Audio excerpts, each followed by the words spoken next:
So I want to start off with this. For those of you joining, it's understandable if you feel a bit desperate about your situation. I just want to make a seat at the table for that.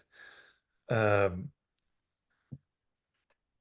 Starting our own business is rough. Even when it's going well, things can change very quickly. So if you're feeling desperate, just take heart, um, that yeah, I often hear something like, is it even possible to make a business like this work? Does anybody do it? Is it possible for a business to succeed? Why is it that so many coaching businesses, holistic practitioners fail to make any real money? Here's my take on that, just to start us off. There's a lot of factors to whether a business succeeds, right? Finances, inherited wealth, debt, institutional structural forces, legacy trauma, all of this. So I don't want to pretend that what I have is the whole solution. There's a lot going on. But all of those things, right, being equal, there is the marketing. So this is just my take on that. There's more to the story, but the marketing is one of those things we have control over. And a lot of those other things we've got maybe less direct control over. So this is the lever that I'm helping with. When people get desperate, they tend to have some predictable responses. One, in the clients I work with, want to get another degree, get another certification. If I just get this new modality, that's the thing that's going to turn my business around. Of course, it rarely does. Or we get distracted, right? It's just TikTok and YouTube and Instagram and scrolling on social media because we're so stressed by everything. Completely understandable that we get discouraged. I just feel defeated by the whole thing. And then we can get deceptive. And this is a lot of the mainstream marketing stuff. And when we're desperate, it's a lot more compelling, hey, to be deceptive. Well, I can rationalize it. I'm helping them get a result. So if I push and coerce, then it's okay. So, but the challenge is none of these work, actually. All of these make the situation worse, and then we're more desperate. And the idea I want to plant here is that depth is the antidote to desperation. Yeah, depth is the antidote to desperation. If you're desperate, do not go for those other four. They don't work. We want to go for depth. Okay, but depth into what? Fundamentally, it's these three things. These are the three pillars of my work: ethics, effectiveness, and beauty. It's easy to want to just focus on the effectiveness, but I want to make a case for the other two as well. In the long term, ethics is the thing that works. It's all word of mouth. And if it's not beautiful, what's the point? What are we alive for anyways? So those are the three. But if I get a little more nuanced than that, I'd say this. I call these my 7 fundamentals. So I want to start at the top and work my way down. So as you can see at the top, we've got sharing, right? And so this is the question a lot of people bring to me is how do I share my work? Like, how do I get it out there? How do I have people know that I exist and have my work be seen? How do I share my work?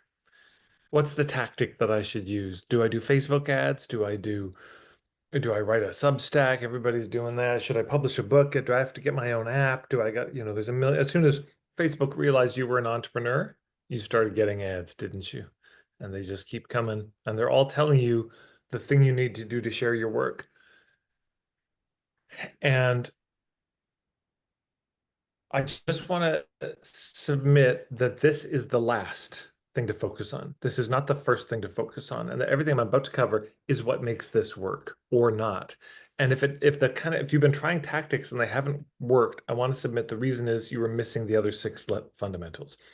Now, it's important to pick something that works for you. I will say this about sharing. There's a lot of tactics you can use to share your work, but you want to pick one you can do ongoingly over time.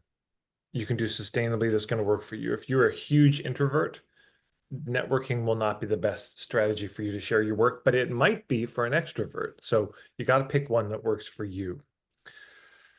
But much more important than that is the hubs question. Now, the hubs is the question of where do you share your work? Where do your people hang out? Where do you find them? And also, why should you be the one to share? maybe if somebody else shares your work, it's going to get a better response. Like why should you have to be the one to do it? Or does that make the most sense for you to be the one? So this hubs question is enormous.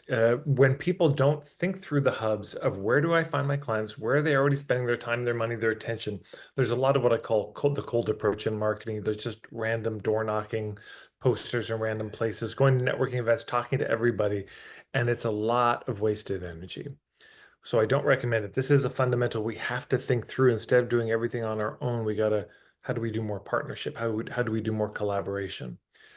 But much more important than that is business model. Because this is business model is like all of your offers, how they fit together.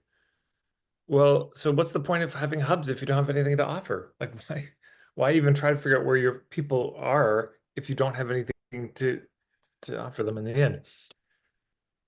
And also, if you the only thing you have to offer is really expensive and you don't have anything free where people could check you out, like a call like this, what's the point of getting your name out there and having a significant influencer in your community blast an email to their whole list telling them about you when your structure isn't set up right?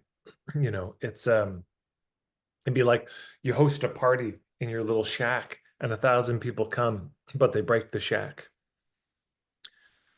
So we got to go business model and think through the structure of our business before we go to hubs. But much more important than business model, we've got point of view, because all of your offers, your whole business model is going to be set up around a certain philosophy, right?